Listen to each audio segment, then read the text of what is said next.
They tried clean that they had my back, them boy couldn't name me a time and date. I got bros see back, whatever the situation, give me time and place. I've been working on trusting again, don't know but the time it takes. Salut à toi, j'espère que tu vas bien. On se retrouve pour un tuto 28 un peu particulier parce que c'est un partage aussi de mon expérience, mais surtout aussi un partage de sa marche. Je me suis aperçu en voulant travailler ma stratégie et surtout quelle équipe je mettrais dans quelle division avec quel joueur, que c'était pas si facile que ça. Donc on va repartir d'un fichier Excel. Je vais te montrer comment j'ai fonctionné, par où j'ai commencé surtout et pour arriver à quel résultat. C'est encore en cours, mais le but est de te partager plutôt la logique et d'avoir aussi tes feedbacks si jamais tu souhaites me les donner. C'est parti. La première chose, et on va se baser là-dessus, c'est un fichier que j'avais créé. J'avais déjà fait le tuto 26 ici là-dessus pour préparer la nouvelle stratégie. On est dans la suite, c'est se mettre en action. Pour rappel, le fichier du coup, c'est celui-ci. J'avais calculé des prix estimatifs à peu près selon les divisions que vous jouez et surtout par championnat. Donc, on va repartir de ça. J'ai travaillé en me basant du coup sur les joueurs qui pouvaient jouer plusieurs compétitions. Ça m'a bien embêté dans un premier temps. Donc, j'ai déjà renseigné un roster U23 que j'estime solide. J'ai mis quelques remplaçants quand je pouvais, mais j'ai déjà commencé par me mettre, OK, quelles seraient mes 5 équipes type en U23? Ça a été ma première étape. Ma deuxième étape, c'est ensuite de fonctionner par championnat. Vous allez voir que je suis venu renseigner tout simplement tous les joueurs que j'avais en PL aujourd'hui, en in-season, en vert, et en off-season, en blanc. Je suis venu mettre aussi du coup les remplaçants, et parce que je suppose que vous l'avez aussi, vous avez soit des joueurs d'avenir, c'est le cas par exemple pour moi de Coléocho ici, ou de Muric, le gardien remplaçant de Burnley, ou des joueurs blessés, le cas de Camara par exemple, ou potentiellement aussi de Badiachile qui se blesse, etc. Ceux-là, je n'ai pas envie de les vendre. Donc je vais les garder, mais je vais les exclure de mon roster type, parce que ça veut dire que sinon au 29 mars, je ne peux pas les jouer. Donc, j'ai potentiellement, par contre, des joueurs que je peux basculer comme à vendre, etc. Ce n'est pas le cas parce que vous voyez que en renseignant tout ça, en mettant tout simplement mon roster actuel, ça me calcule automatiquement ce qui me manque. D'accord? Donc là, il me manque, pour jouer ça, 4 défenseurs en in-season et surtout 3 milieux en in-season. Pourquoi? Parce que j'ai des gardiens aussi ici qui sont en in-season, qui, pour moi, je vais les garder, ça ne sert à rien de les vendre pour prendre des off-season, donc je les ai comptés comme des off-season. Mais je n'allais pas vendre de in-season pour racheter de off-season, donc je les ai comptés comme off-season, mais ils sont bien en in-season les deux. Attention, j'ai aussi Nick Pope qui est encore blessé, mais il devrait revenir à partir d'avril, donc je l'ai inclus dans mes rosters. Ce qui fait que ça me donne ça, et donc, pour la PL, j'ai encore tout ça à recruter. Il y a du taf. Pour la Bundes, j'ai fait le même exercice. Et là, je me suis dit que j'avais vraiment un roster très faible. Donc, j'ai regardé mes joueurs. J'ai 3 joueurs en in-season ici, plus un 4e en remplaçant. Et par contre, comme vous le voyez, il me manque des joueurs. Donc, Castel, je l'ai aussi, en in-season. Ce qui fait que cette équipe, elle passe. Mais, vous voyez, tout ce qui me manque pour justement avoir un roster complet, il me manque un in-season en attaquant, un in-season en milieu et 2 off-season en milieu et en attaque. Donc, ça m'a permis de mettre en valeur aussi ce qui me manquait. Par contre, je me suis dit que j'avais des joueurs en trop. Donc, à vendre, Castel, Fernandez, et j'avais acheté 2 Castel pour de l'achat-revente. C'est le moment aussi de les revendre. Et j'ai pas mal de joueurs, soit d'avenir, on a le Bineo Higuitens à Dortmund que j'aime beaucoup, soit tout simplement qui sont blessés, comme Haller ou Nürnberger, soit qui peuvent, je pense, peut-être l'année prochaine jouer un rôle. Donc, c'est pour ça que je les garde et que je ne les vends pas. Mais je les exclus, toujours pareil, de mon roster pour le 29 mars. Sur la Liga, pareil, sur la Liga, j'ai une équipe seulement en in-season, une équipe seulement en off-season. Je pensais sincèrement de base qu'avec mes rosters, etc., je pourrais jouer, je pensais 3 off-season et pas de in-season. Mais avec les rewards que j'ai gagnés, etc., les moves que j'ai faits, en tout cas, vous voyez, il me manque pas mal de choses quand même pour venir au moins faire une équipe in-season, au moins faire une équipe off-season.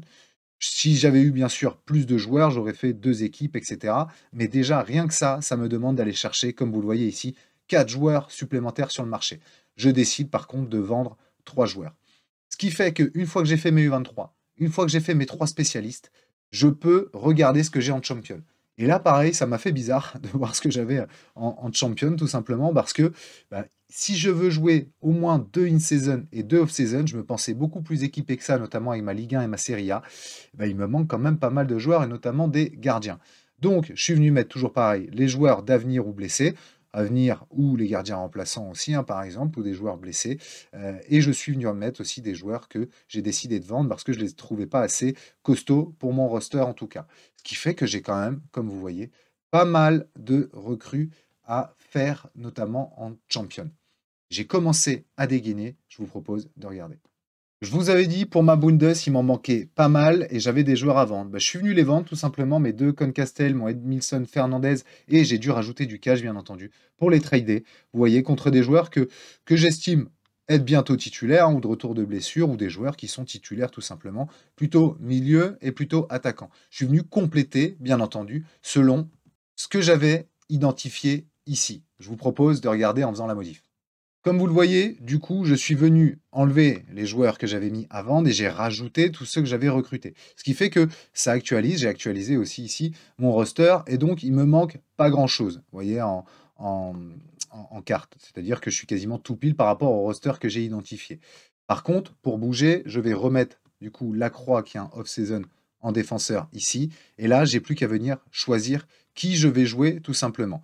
Je vais jouer, je pense, Weigl dans un premier temps en attendant le retour de blessure d'Hoffman. Je vais jouer plutôt Haller ici et Marmouche. En in-season, j'ai le choix soit de jouer Weigl ou Vertesen. Je vais plutôt mettre Weigl ici et donc hop, switcher ici avec Vertesen et donc basculer Vertesen en titulaire que j'estime supérieur à Njinma, mais ça dépendra bien entendu des match-ups, d'où l'intérêt d'avoir bien sûr de la profondeur. Donc ici, c'est que des in-season. Ici, hop, je l'ai déjà mis en in-season. Et donc, voici, en modifiant mon roster complet. Alors là, ici, il faudrait que je recolle tout pour que ça soit propre, etc. Mais j'ai bien 4 joueurs, du coup, en remplaçant, des équipes complètes, et en fonction des match-ups, je viendrai ajuster, bien sûr, mes extras ou mes défenseurs, tout simplement, milieu ou attaquant. Donc, ça complète mon roster Bundes, mais ça me fait dire que je pourrais jouer qu'une équipe en in, qu'une équipe en off. Et donc, il me manquait aussi des joueurs en PL, comme je vous avais dit, mais également des joueurs en Liga. Donc là, pareil, il a fallu que j'aille vendre des joueurs, parce que mine de rien, j'en avais que 3 à vendre, mais j'avais aussi quelques rares à me débarrasser, et donc c'est là où c'est un intérêt de trader. Vous voyez, je suis venu vendre pas mal de joueurs, notamment quelques rares, etc., que je ne jouerai plus, mes rares en Europe dans tous les cas. Je suis venu rajouter aussi un peu de TH pour aller chercher du Kyle Walker, du David Soria, du Pablo Fornals, du Joao Gomez, Mason Greenwood, Joachim Andersen ou Merino pour compléter mes rosters PL et Liga. Je vais donc ici les compléter. Donc voilà ce que ça donne pour ma Liga. Il me manque encore un milieu off-season, mais c'est pas grave, j'ai de quoi quand même jouer. Une équipe en off et une équipe en in avec quand même, vous voyez, des backs ici, que ce soit Molina ou Fornals pour ma in-season, ou 3 joueurs, Oscar Char, Merino, William. En sachant que j'ai encore des joueurs ici blessés ou remplaçants comme Veliz, etc., ou Rafamir que je souhaite garder, donc qui peuvent à tout moment aussi intégrer ce roster et ou intégrer tout simplement le côté à vendre si jamais effectivement ils reviennent de blessure et qu'il y a de la plus-value à faire. Donc voilà pour ma Liga, seulement aussi une équipe off, une équipe in. Et du coup, je suis venu aussi actualiser ma PL avec Walker, Andersen et Gomez. Vous voyez, il me manque encore, hein, pour avoir vraiment des rosters complets, 2 ici défenseurs in-season, 2 milieux in-season, sauf que on est en transition, la PL ça va jouer encore quelques matchs. L'année prochaine, tout cela ils vont passer en off-season, bien entendu. Donc j'aurai certainement 3 équipes off-season et il va falloir aussi que je trade, je pense, pas mal pour aller chercher du in-season encore à jouer. Là, ça me permet quand même, je pense, avec ce roster, de finir sereinement la saison PL in-season. Avec quand même, vous le voyez ici, 3 équipes en in-season, 2 équipes en off-season. On bascule sur la Champ Europe. Ben là, j'ai pas encore dégainé, parce que c'est du taf, mine de rien, d'aller scouter les joueurs, chercher les joueurs, regarder s'ils sont dispo chez les traders, etc. Donc, vous voyez, il me manque quand même pas mal de choses. J'ai encore pas mal de recrues à faire. Alors, j'ai pas mal de joueurs aussi ici à vendre, potentiellement, mais il va falloir, je pense, que j'aille creuser ailleurs. Et c'est pour ça que j'ai pas dégainé sur la Champion Europe, parce que j'ai pas encore fait ma Challenger, et du coup, j'ai pas encore fait ma Contender.